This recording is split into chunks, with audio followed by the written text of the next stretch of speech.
तुम जुमाना को भूल जाओ, ठीक है? प्लीज भूल जाओ उसे। वैसे भी वो आशिर से शादी कर रही है।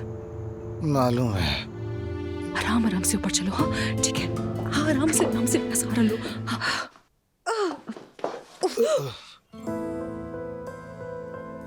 जानते हो तुम्हें क्या करना है?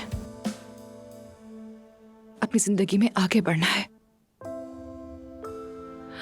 और जो लोग तुमसे सच में मोहब्बत करते हैं, तुम चाहो तो मैं तुम्हारे सारे जख्म भर दूंगी।